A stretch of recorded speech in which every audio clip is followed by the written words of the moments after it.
Eluru CR Reddy engineering కాలేజీలో graduate MLC ఎన్నికల counting ప్రారంభమైంది. ఉమ్మడి తూర్పు, పశ్చిమ గోదావరి జిల్లాల పట్టభద్రుల ఎమ్మెల్సీ కౌంటింగ్కు ఏర్పాట్లు పూర్తయ్యాయి. మొత్తం 2,18,902 ఓట్లు పోలయ్యాయి. 3 షిఫ్టుల్లో 700 మంది సిబ్బందితో ఓట్లు లెక్కిస్తున్నారు. 28 టేబుల్స్, 17 రౌండ్లలో కౌంటింగ్కు ఏర్పాట్లు పూర్తయ్యాయి. ఫలితం వెలువడటానికి కనీసం 2 రోజులు పడుతుందని ఎన్నికల అధికారులు అంచనా వేశారు. కౌంటింగ్ కేంద్రం దగ్గర పోలీసులు పటిష్ట బందోబస్తు ఏర్పాటు చేశారు. పోలింగ్ కేంద్రాల వద్ద 144 సెక్షన్ విధించారు.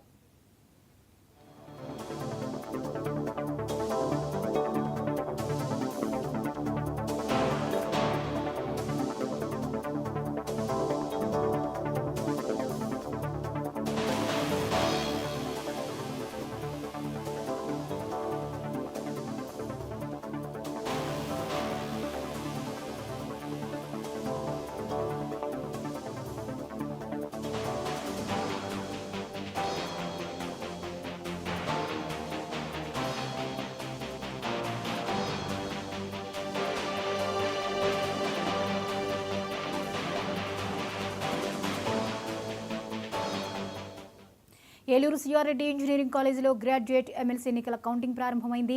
ఉమ్మడి తూర్పు, పశ్చిమ గోదావరి జిల్లాల పట్టభద్రుల ఎమ్మెల్సీ కౌంటింగ్కు ఏర్పాట్లు పూర్తయ్యాయి. ఇక ఈ అంశంపై మరిన్ని అప్డేట్స్ని రీజనల్ కోఆర్డినేటర్ రాంబాబు అందిస్తారు. రాంబాబు, చెప్పండి, ఈ సిఆర్ రెడ్డి కాలేజ్ వద్ద కౌంటింగ్ సంబంధించిన ఏర్పాట్లు ఎలా ఉన్నాయి, వివరాలేంటి? గుడ్ మార్నింగ్ జ్యోతి. ఈ కొద్దిసేపటి క్రితమే తూర్పు, పశ్చిమ గోదావరి జిల్లా గ్రాడ్యుయేట్ ఎమ్మెల్సీ కౌంటింగ్ ప్రక్రియ ప్రారంభమైంది. దాదాపుగా చూసుకుంటే ఉమ్మడి తూర్పు గోదావరి, ఉమ్మడి పశ్చిమ గోదావరి జిల్లా వ్యాప్తంగా పోలింగ్ ప్రక్రియ ముగిసిన తర్వాత కౌంటింగ్ ప్రక్రియ ప్రారంభమైంది. మొత్తం 2,18,902 ఓట్లు అయితే నమోదయ్యాయి, పోలయ్యాయి. మొత్తం 17 రౌండ్లు కూడా ఏర్పాటు చేయడం జరుగుతుంది. ఈ 17 రౌండ్లకు సంబంధించి 28 టేబుల్స్ కూడా ఏర్పాటు చేశారు. కౌంటింగ్ ప్రక్రియ సంబంధించి ఎమ్మెల్సీ కౌంటింగ్ అనేది కొద్దిగా సుదీర్ఘంగా జరిగే అవకాశం ఉన్న నేపథ్యంలో 700 మంది సిబ్బందిని కూడా నియమించారు. షిఫ్ట్ల వారీగా కూడా సిబ్బంది వర్క్ చేయనున్నారు. దీనికోసం పూర్తిగా అధికారులు అయితే అన్ని ఏర్పాట్లు చేశారు. ఈ కౌంటింగ్ ప్రక్రియ దాదాపుగా ఈ రోజు రాత్రికి లేదా రేపు ఉదయం వరకు కూడా కొనసాగే అవకాశం ఉన్నందున దీనికి సంబంధించి అన్ని పటిష్టమైన భద్రతా ఏర్పాట్లు చేయడంతో పాటు సిబ్బంది కూడా నియమించారు. అన్ని రకాల ఏర్పాట్లు కూడా చేయడం జరిగింది. ప్రభుత్వం ఏదైతే కూటమి ప్రభుత్వం కూడా గ్రాడ్యుయేట్ ఎమ్మెల్సీ అనేది తన ప్రతిష్టాత్మకంగా తీసుకున్న నేపథ్యంలో జోరుగా ప్రచారాలు జరిగాయి. అదే రకంగా ఇండిపెండెంట్ కూడా దాదాపు భారీగా 38 వరకు ఇండిపెండెంట్ కూడా బరిలో ఉన్న పరిస్థితి ఉంది. మొత్తంగా చూసుకుంటే మొన్న జరిగిన పోలింగ్ సంబంధించి 2,18,900 ఓట్లు అయితే పోలయ్యాయి.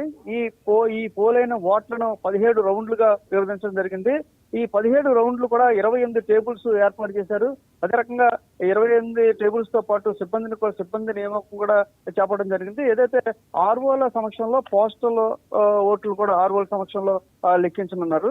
ఎన్నికల కౌంటింగ్ ప్రక్రియ సంబంధించి ప్రక్రియ ప్రారంభమైనప్పుడు కూడా అన్ని కూడా కట్టలు కట్టి వాటిని రౌండ్లు వారీగా ఏదైతే బాక్సులు వేయటం, ఈ టేబుల్స్ కి 28 టేబుల్స్ లో కూడా ఎన్నిట్లు కూడా సర్దటం జరిగే కార్యక్రమం అయితే ప్రస్తుతం అయితే జరుగుతుంది. మొత్తంగా ఫలితం అనేది రాత్రికి లేదా రేపు ఉదయానికి వచ్చే అవకాశం అయితే ఉంది జ్యోతి.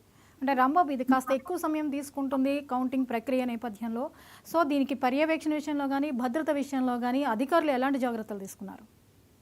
ఖచ్చితంగా ముందు నుంచి కూడా అధికార యంత్రాంగం అంతా కూడా పూర్తిగా అప్రమత్తమైంది. అదే ఎన్నికల సమయంలో కూడా మొత్తం 2 తూర్పు పశ్చిమ గోదావరి జిల్లాల్లో జరిగిన పోలింగ్ ప్రక్రియ కూడా ఎటువంటి అవాంఛనీయ సంఘటనలు జరగకుండా ఉండేందుకు అధికార యంత్రాంగం పూర్తి స్థాయిలో అప్రమత్తమైంది. పోలీస్ యంత్రాంగం కానీ, రెవెన్యూ యంత్రాంగం కానీ పూర్తిగా అప్రమత్తమైంది. అదే రకంగా పోలింగ్ ముగిసింది, కౌంటింగ్ ప్రక్రియ ప్రారంభమైన కానించి కూడా ముగిసే వరకు కూడా పోలీసులు ఒక పక్క పటిష్ట బందోబస్తు ఏర్పాటు చేశారు. సెక్షన్ 30 కూడా అమల్లో ఉంది. ఈ పరిసర ప్రాంతాల్లో కూడా ఎవరిని రానివ్వకుండా పటిష్ట చర్యలు చేపట్టారు. అదే రకంగా అధికారులు కూడా మొత్తం పూర్తిగా ఎక్కువ సమయం కౌంటింగ్ పట్టే అవకాశం ఉన్న నేపథ్యంలో అధికారులు కూడా అలసిపోకుండా ఉండేందుకు షిఫ్ట్ల వారీ విధానం కూడా ఏర్పాటు చేసింది. మొత్తం 700 మంది అధికారులను ఈ కౌంటింగ్ ప్రక్రియలో భాగస్వాములను చేయడం జరిగింది. వీళ్ళందరికీ కూడా ప్రత్యేక శిక్షణ కూడా ఇచ్చారు. ఈ ప్రత్యేక శిక్షణ పొందిన కౌంటింగ్ ఏజెంట్లు అధికారులు కూడా ఇక్కడికి ఈ కౌంటింగ్ ప్రక్రియలో అయితే పాల్గొంటున్నారు.